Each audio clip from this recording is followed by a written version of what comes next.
अगर हम सिर्फ राजनीति की यहाँ पे बात करें, खास करके बिहार की राजनीति की हम बात करें, तो पिछले काफ़ी टाइमिंग में बोलूँगी बहुत कम समय में बहुत कुछ देखने को मिला है लोगों को यहाँ पर।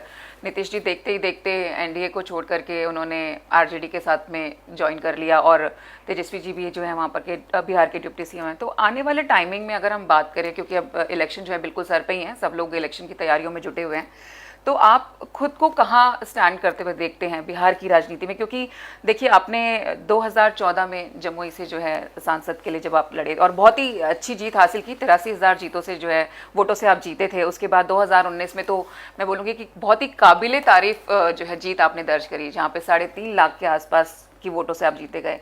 बट अभी जो हमें सुनने में आया है कि इस बार आप जमुई से नहीं, हाजीपुर से जो है चुनाव लड़ने की बात सोच रहे हैं। तो ये चेंज क्यों? मतलब क्योंकि जबकि जमुई में आपको ऑलरेडी बहुत प्यार मिल रहा है, तो क्या आपको कोई डाउट है ऐसा कि जमुई में इस बार उतना प्यार नहीं मिल सकता और आपको कहीं ना कहीं हाजीपुर जाना चाहिए? और हाजीपुर से आपके चाचा जी भी जो हैं चुनाव लड़ने के लिए जो है अपने आप को बता रहे हैं कि वो तैयार है एक तरीके से, तो आप किस तरीके से, क्यों हाजीपुर ही क्यों चाहिए? मतलब आपको किस तरीके से आपके दिमाग में आता है कि इस बार चुनाव हाजीपुर से ही होना चाहिए? हमारा जी, मैं जिस प्रदेश से आता हूँ जी, और जिस परिवार में मैं पला बड़ा हूँ, हम लोगों के ज़माने में पिता के नक्शे कदमों पर चलना बिल्कुल, या पिता के अधूरे कार्यों को पूरा करना एक अच्छे पुत्र का या पुत्री के लक्षण माने जाते थे। बिल्कुल। ये कब नेपोटिज्म में बदल गया मुझे पता नहीं चला।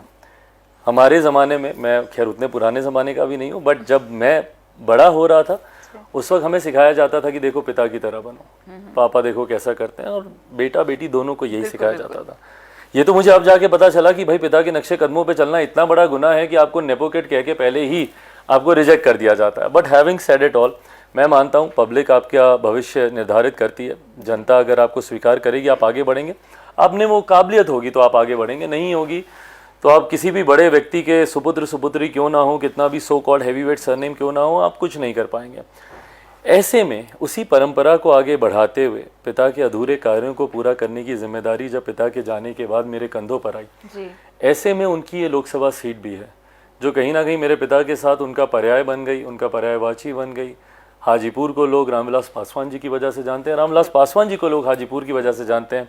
2 बार Guinness book of world record में मेरे पिता का नाम हाजीपुर से winning with the highest margin के तौर पर उनका नाम वहाँ पे दर्ज है। तो ऐसे में आज जब वो नहीं है, उन्होंने हाजीपुर को अपनी माँ का दर्जा दिया था, ऐसे में आज जब पापा नहीं है तो मेरी जिम्मेदारी बनती है, मेरा उत्तरदायित्व बनता है कि उनकी गैर मौजूदगी में मैं भी हाजीपुर के लोगों के लिए वही सेवा भाव रखूं जो मेरे पिता के रहते हुए वो करते थे। ऐसे में यकीनन मेरी ख्वाहिश है कि हाजीपुर से, मेरी पहली ख्वाहिश तो मेरी माँ है, मैं चाहता हूँ कि वो वहाँ से चुनाव लड़ें। पर क्योंकि वो अपने आप को सक्रिय राजनीति से हमेशा उन्होंने एक दूरी बनाए रखी, मेरे पिता के रहते हुए भी वो दूर रहीं। बट हाँ, इतना ज़रूर तय है कि हाजीपुर की सीट से लोक जनशक्ति पार्टी रामविलास का ही प्रत्याशी वहाँ से चुनाव लड़ेगा। आपने मेरे चाचा जी का जिक्र किया, मुझे लगता है ये तमाम बातें गठबंधन के भीतर करने वाली बातें हैं, और जितनी भी बातें मैं पब्लिक डोमेन में बोलता हूँ उसका आधार गठबंधन के भीतर हुई मेरी बातचीत ही है, और इसीलिए मैं उतने कॉन्फिडेंस से सारी बातें भी बोलता हूँ। किसी दूसरे व्यक्ति को अगर वहाँ पे दावेदारी करनी है तो मुझे लगता है उसका उचित प्लेटफॉर्म गठबंधन के भीतर जाकर वो बातचीत करें। बिल्कुल, आपने बहुत अच्छी बात बोली, क्योंकि कहीं ना कहीं मेरे मन में गठबंधन को लेकर के बहुत सारे सवाल थे। बहुत रिसेंटली ही, बहुत ज़्यादा वक्त नहीं हुआ है जब हमने आपको एनडीए की बैठक में देखा, जहाँ पे माननीय मोदी जी ने आपको गले लगा करके एक तरीके से आपका स्वागत किया, आपको बोलते कि वेलकम करना जैसे वापस फैमिली में। हालांकि दबे शब्दों में हमेशा यही बताया गया कि चिराग हमेशा से ही जो है एनडीए का हिस्सा हैं, कभी खुल करके बातें इतनी सामने नहीं आई। लेकिन ऑफ कोर्स उस बैठक के अंदर शायद हर एक को ये क्लियर हो गया है कि चिराग पासवान जो है एनडीए का ही हिस्सा हैं। लेकिन ऑफिशियल हम बोलें कि कुछ बहुत हमें अभी तक भी सुनने को नहीं मिला है। आपकी उनके साथ में जो भी बातचीत हुई उसके अंदर कितनी सीटें रामविलास जो है लोजपा को मिलने वाली हैं, उसके बहुत सारे सवाल हैं। मतलब तो कितनी सीटों की डिमांड आपने इस बार उनसे की है, कितनी सीटें आपको मिलने वाली हैं, कुछ आप अगर हमारे साथ शेयर करना चाहें।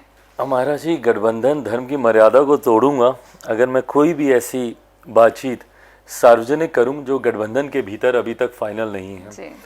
ज़रूर चर्चाएं चल रही हैं, चर्चाओं का दौर चल रहा है, बट मोर इम्पॉर्टेंटली आपने जब मुझसे मेरे गठबंधन का आपने जिक्र किया, मेरे लिए मेरी प्राथमिकता, मेरा विजन है बिहार को लेकर। Bihar first, Bihari first vision के साथ आगे बढ़ने का प्रयास कर रहा हूँ। जी मेरा प्रदेश एक ऐसा प्रदेश है जहाँ पे जात पात धर्म मजहब की राजनीति ने हमेशा विकास के ऊपर अपने आप को हावी रखा है। जी परिणाम स्वरूप आज़ादी के 75 साल के बाद आज भी बिहार के हालात वैसे के वैसे ही हैं।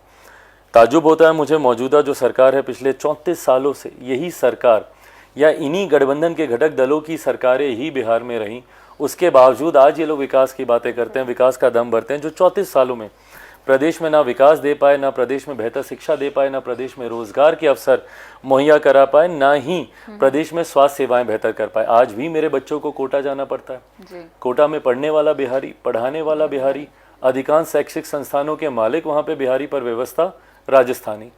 क्यों ये व्यवस्था पटना में नहीं हो सकती, भागलपुर में नहीं हो सकती, मुजफ्फरपुर में नहीं हो सकती, बिहार के अलग अलग जिलों में नहीं हो सकती? पर उस दिशा में कोई सोच